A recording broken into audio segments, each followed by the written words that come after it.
Curtis Calhoun here with MMA News, and my next guest, you probably know him from The Ultimate Fighter this past season. Chandler Cole is getting ready to fight Anthony Horn at Showcase 28 on October 22nd. How's it going, Chandler? I'm doing good, man. How are you doing? I'm doing great, man. How was your weekend? Oh, it was good. Feels like a lot of activities, man. Just I went to a wedding and just trying to get all my training sessions in between everything was hectic but crazy. But worth it. It's worth it when you get it in, even though the time doesn't really permit. It just makes you realize you're dedicated to it. So it felt good. Absolutely, man. That's what it's all about. And a lot of fans, as I mentioned, probably know you from this last season of The Ultimate Fighter. To start things off here, kind of just want to get your take on your time on The Ultimate Fighter and what were some of the biggest things you learned about yourself during that whole experience? Yeah, man. And I kind of made that comment in the house, and Zach was like, "Huh?" Like, kind of looked at me crazy because I told him I felt more, I felt more at one with myself because a lot of times we get distracted by like the cell phones and like TV, music, and stuff like that, and we didn't have any of that stuff in the house. So to really fight through a lot of the things, the habits and like the experiences that we go through on an everyday basis, and to have those taken away from us and just me having to do that without talking to my little girl and my family was super hard. So to get through that, and then to have my injury, to have my way out, wanting to talk to my little girl more than anything, and then having a way out, and then not taking it, just it really I hate to even brag on myself because I hate sounding cocky, but it was like a pat on the back moment for myself. I felt good about that, and I felt like it made me mature, like just knowing what I sacrificed to stay there, what I sacrificed to be in the house, and yeah, I just it made me grow as a human being, as a man, and I'm super thankful for the experience. It was a hard one, and I wouldn't do it again, but it was a great one time experience. Because you mentioned the injury and kind of how things played out. Do you feel like with how things played out this season that you almost were forced to look at yourself and really learn about who you are as a person and as a fighter and just kind of, kind of self-evaluate? Oh yeah, I think, and the one thing that I took away from this season is, uh, and it's crazy because this is a quote that Juliana said, but she said we don't live off our wins and losses. And even though I lost against Jordan, like I don't really win, I don't live off that because I grew so much in that fight. My wrestling kind of got limited and took away because of my elbow, and that's why even a lot of times, and I spoke on this on the show, and they never talked about it. But like when I threw the kick and I closed the distance, and like he lunged like he was gonna shoot, and I got on top, pulled the guillotine, and I pulled. My elbow actually came out of place, and when I'm on top of him, trying to like, you see us in a real weird stance, and my hands are placed on the mat. I'm literally popping my elbow back in place, and I got up and I ran around, and that's what I was making sure of. So when I run, I'm like, okay, all right, it's back. I feel good, and yeah, man, it really forced me to showcase my stand up, and I've never done that. I've never stood up in a whole fight like that, and uh, I've been training it for years. I never let my hands go, and I think that fight alone, knowing Jordan, how tough Jordan is and stuff, it made me grow as a mixed martial artist instead of just a wrestler, instead of just a good fighter. I'm a mixed martial artist, and even though it was a lot of adversity and it was hard to like take it all in at first, like the loss, because on the show we see that I was very emotional. I just feel like I wasted a lot of time leaving my daughter if I wasn't going to go there and win. In my mind, I was going to win, and to go there and lose, at first it was really hard. But after the months that I've had to deal with everything after the show, and I've had a lot of personal stuff going on, it's gave me enough time to realize and reflect that there's so much worse things that can happen in life than just losing a fight. And I literally just had to sit back, take it all in, gather it, and just tell myself like, hey man, like yeah, you didn't win it, but look how many people heard your story, and now they talk about it. Kids back home come to me for advice all the time now, and it's like that's exactly what I wanted to reach out and do, and just be a great role model for the kids in my community, and that's exactly what I've got to do. So I'm not living off that loss because in retrospect, people see me perform. I had one of the most exciting fights on the season. Had one of the biggest highlights of the season, and it's just like all together, all in all, I came out a winner. And like I said, we all want to win. I wanted the trophy, and I hate whose hands it got put in, but it is what it is. I'll come back better, bigger than and better than ever, and that starts on October 22nd. No doubt about it, man. And any lingering issues with the elbow, or is it 100% now? All good? We good. We good. I got you, man. man. Yeah, we good. We blessed. I actually, crazy enough, it was completely tore. We looked at the MRI while I was in Vegas, completely tore. We had no idea what we was gonna do. You know, we at first they said it wouldn't need surgery. Came back, said it would need Tommy John surgery, and that's what the baseball players get. Followed up with my people here. We literally just done a MRI because they would hate to do surgery, go in there and have reconnected. And they said time and time again they've heard of doctors saying that they've seen it, but personally, the doctor that I went and seen said that he'd never seen it. So he was like, "We'll have to do surgery for sure." But he's like, "Well, let's just do another MRI. Let's put some contrast in it and see what's going on." And he said that when they went in there, they seen a bunch of scar tissue, but it had grew back together somehow. And he's like, "Man, this is my first. Like, I've never seen anything like this in my life." And I said, "Well, you've never met a person like me in your life either." And that just means that, I'm supposed to fight again this year.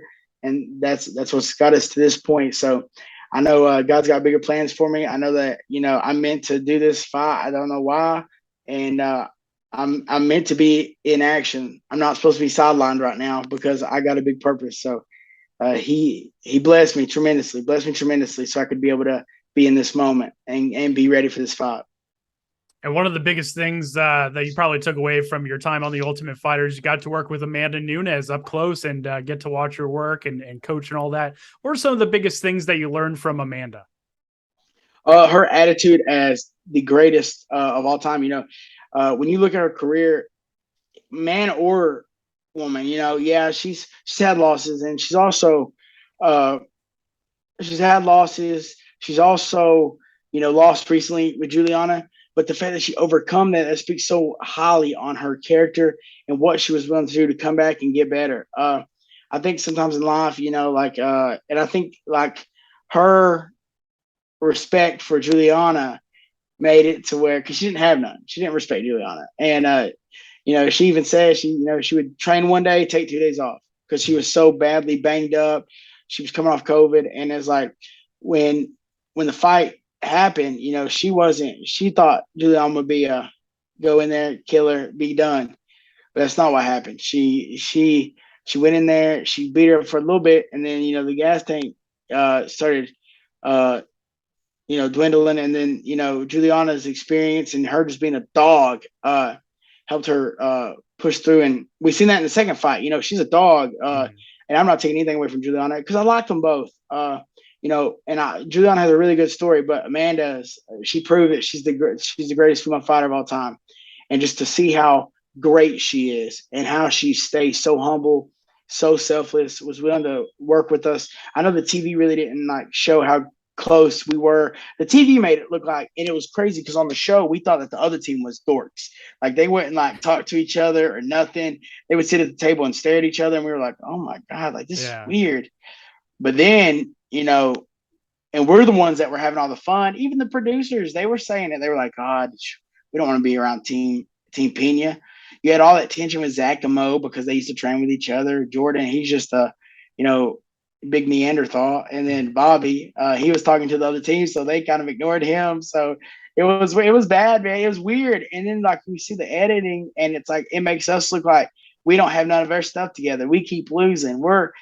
That killed me because we were really close. We really was. And I wish it had showed more of that because it kind of made Amanda look like there was a language barrier or something that really conflicted her coaching. But dude, we had good practices, and we had really good practices, and we worked really hard. And Amanda was just amazing. She really was. And I hate that the ESPN or Disney made her look like that because it made us look like we all had conflict. But every conflict, even mine and her conflict, had a reason, and it just didn't get put out there. But God, she's such a great woman. She's a great athlete, great leader, and she even still reaches out to us and talks to us. So I'm thankful to spend time with her. And I realize that when I get there and when I'm in the moment and when I get to where I want to be, still be humble, still appreciate the little things in life, uh, and just understand that, like, you're only as great as what you're willing to give back to. And I want to do great things for my community and my town, just like she does for her little community in Brazil.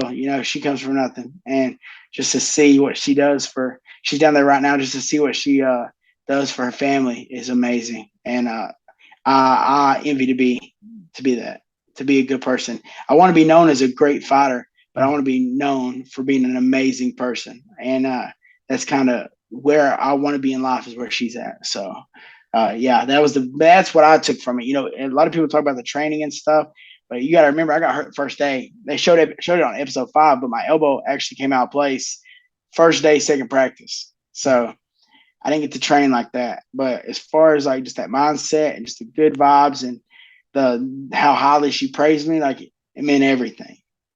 Absolutely, man. It all starts right now with Anthony Horn on October 22nd, going back to Showcase MMA to defend your heavyweight title. What do you know about him as an opponent, and what kind of fight are you expecting in this one?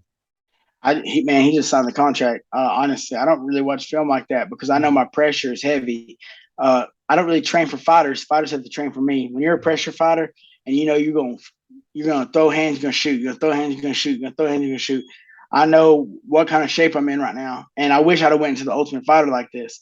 I'm super light right now. I feel good. Fitness Chandler's at a full go, and I'm just ready to put on a show. So hopefully he's training for me. Hopefully he finds a way to slow that pace down and slow all the tools that I have now. Because now that I'm confident enough to stand up, that's going to be a problem. Before, I would really pace myself. I would get in your face, but I would shoot. I really wasn't trying to throw hands. Now I don't care, and I've put it all together. And now I put it together on one of the biggest stages, one of the biggest platforms in the Ultimate Fighter. They really grew the UFC. A lot of champions have come from the show. I grew, and I put on in front of one of the biggest entities in UFC in Dana White. So if I can do that, I can do it in front of anybody. And now it's just, I know where I want to be. I know where I stand, and it's only up from here. And my mindset is great. I feel amazing. I literally have finally got to the point where I'm dedicated. The discipline over motivation. I don't have to be motivated to do this because I'm disciplined enough to know that the work has to be done. So that's the only thing that I would say to Tony is like, all the videos you've watched in the past, just know that there's a different fighter stepping in there.